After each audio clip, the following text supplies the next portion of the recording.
কোরআনে এসেছে মানুষের সব বিপদ আপদ তাদের নিজেদের কৃতকর্মের ফসল। আবার অন্য আয়াতে এসেছে আল্লাহ ভয় ও ক্ষুধা দিয়ে পরীক্ষা করেন। আমরা কিভাবে বুঝবো কোনটা আমাদের কর্মের ফল আর কোনটা আল্লাহর পক্ষ থেকে পরীক্ষা? বা যে কোনো বিপদ আসবে আমরা ধরে নিব এটা আল্লাহর পক্ষ থেকে পরীক্ষাও হতে পারে, আবার আমার কোনো বদামলের শাস্তিও হতে পারে। এই জন্য আমি আল্লাহর কাছে একদিকে তওবা ইস্তেগফার করব, অপর দিক থেকে এই পরীক্ষায় আমি অটল থাকার চেষ্টা করব, পরীক্ষায় আমি ভালো থাকার চেষ্টা করব। দুনিয়াতে কোনো বিপদকে আমরা নিশ্চিতভাবে বলার উপায় নাই এটা পরীক্ষা আর এটা আল্লাহর আযাব বা শাস্তি। অনেক সময় দেখা যায় কারোর বিপদ হলে গ্রামে শহরে অনেকে মন্তব্য করে এর উপরে এত বিপদ আসে কেন জানো? কারণ লোকটা অনেক খারাপ, নাইলে এত বিপদ আসতো না। আপনি কিভাবে জানলেন যে এটা আল্লাহর আযাব হিসাবে আসছে? এটা নবী রাসূলরা শুধু বলতে পারেন, তাদের কাছে ওই আসে, তারা বলতে পারেন যে এই বিপদটা আল্লাহর পক্ষ থেকে আযাব আর এটা আল্লাহর পক্ষ থেকে পরীক্ষা। আমরা যেহেতু নবী রাসূল আমরা জানি না, এই জন্য আমরা দুইটারই সম্ভাবনা আমাদের কাছে থাকবে। এটা হতে পারে পরীক্ষা, হতে পারে আল্লাহর আযাব। এই জন্য আল্লাহর আযাব হিসাবে আমরা ইস্তেগফার করব, আবার পরীক্ষা হিসাবে পরীক্ষা অটল থাকার চেষ্টা করব। শাহজালাল রহমতুল্লাহ আলাইহি মাজারের দান বাক্স সিলগালা বসলো প্রশাসনের নতুন দান বাক্স, এই উদ্দেশ্যকে আপনি কিভাবে দেখছেন? মাজারের দান বাক্সে যে পরিমাণ টাকা, কয়েকদিনের দান বাক্সে যে পরিমাণ টাকা উঠছে, কত লাখ টাকা জানি উঠছে? 17 লাখ টাকা। কয়দিনে? 3-4 দিনে।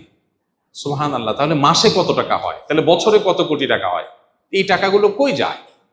অবশ্যই এই টাকার তসরুপ বা এই টাকা আপনার তথাকথিত খাদেমরা বা পেছনে থাকা লোকেরা যদি এই টাকা ভোগ করে টাকা পয়সা উড়ায় বা টাকা অন্যায়ভাবে আত্মসাৎ করে, তো সেখানে তো প্রশাসনের কাজ করাই উচিত। প্রশাসন তো এমন এই কাজ যদি সেটাকে দমন করার জন্য হয় এবং এটা প্রপার ইউজের ব্যবস্থা করা হয়, তাহলে এটা প্রশংসনীয় কাজ, অবশ্যই প্রশংসনীয় কাজ।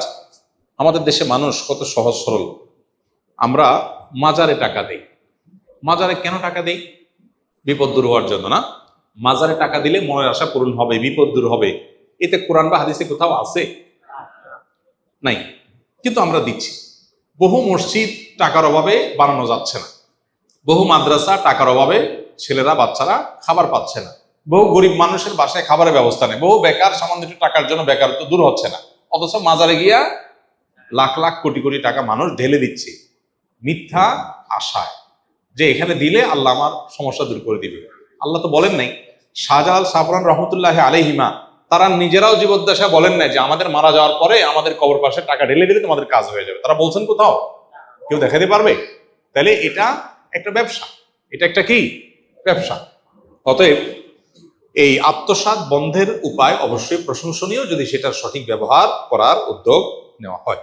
আমরা যারা সরকারি ব্যাংকে চাকরি করি, তাদের চাকরি যদি হারাম হয়ে থাকে, তবে সরকারের অন্যান্য বিভাগে যারা চাকরি করেন তারাও তো পরোক্ষভাবে ব্যাংকের ও রাজস্বের সমন্বিত তহবিল থেকেই বেতন তোলেন, তাহলে তাদের চাকরি কিভাবে হালাল হয়?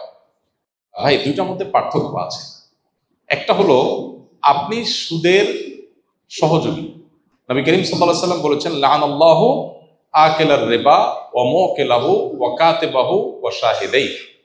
সুদ গ্রহীতা, সুদ দাতা, সুদের লেখক, সুদের সাক্ষী, সবার প্রতি আল্লাহ লানত বর্ষিত না। আপনি সুদী ব্যাংকে লেখালেখি করছেন, হিসাব করছেন, সুদের সাথে কোনো না কোনো ভাবে আপনার সম্পর্ক সরাসরি প্রত্যক্ষভাবে জড়িয়ে যাচ্ছে। আর আরেকজন এমন কোনো কাজ করছেন, কাজটা হালাল ইটসেলফ, কাজটা কোনো হারাম না, তার বেতন বিভিন্ন সোর্স থেকে আসছে, সেখানে হালাল হারাম মিশ্র থাকতে পারে। এই দুটো এক জিনিস না, দুটা দুই জিনিস। সরাসরি আপনি কোনো হারামের সহযোগিতা করলে সেটা অবশ্যই হারাম এবং তার জন্য আল্লাহর কাছে দায়ী হতে হবে, গুনাহগার হতে হবে। কেউ যদি টিকিট ছাড়া ট্রেনে ভ্রমণ করে থাকে এবং পরবর্তীতে সে ভাড়ার টাকা পরিশোধ করতে চায়, তবে কিভাবে পরিশোধ করবে? ভাই, ট্রেনে অথবা বাসে বা কোনো পরিবহনে আপনি টিকিট ছাড়া কখনো চড়েছেন, তাহলে ওই একই পরিবহনে ওই একই ট্রেনের যত টাকার টিকিট কেটে আপনি চড়েন নাই, অত টাকার টিকিট কেটে আপনি ওটা ছিঁড়ে ফেলে দিলেন। বিশেষ করে ট্রেনের স্ট্যান্ডিং টিকিট, যত টাকার টিকিটের ফাঁকি দিয়েছেন জীবনে, অত টাকার টিকিট স্ট্যান্ডিং টিকিট কিনবেন, দাঁড়ায় থাকার টিকিট, যেটা অন্যের হক নষ্ট হবে না।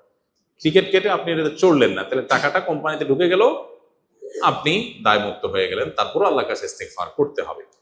আর যদি এরকম হয় যে কোনো বাসে এরকম করেছেন, সে বাস আর খুঁজে পাওয়া যাচ্ছে না, ওই বাস আর কোম্পানি নাই এখন, তাহলে সেক্ষেত্রে সেটা যদি হয়, তাহলে সেক্ষেত্রে সেই টাকা ওই বাস মালিকের তরফ থেকে গরিব দুঃখীকে দান করে দিবেন, নিজের সওয়াবের আশা ছাড়া।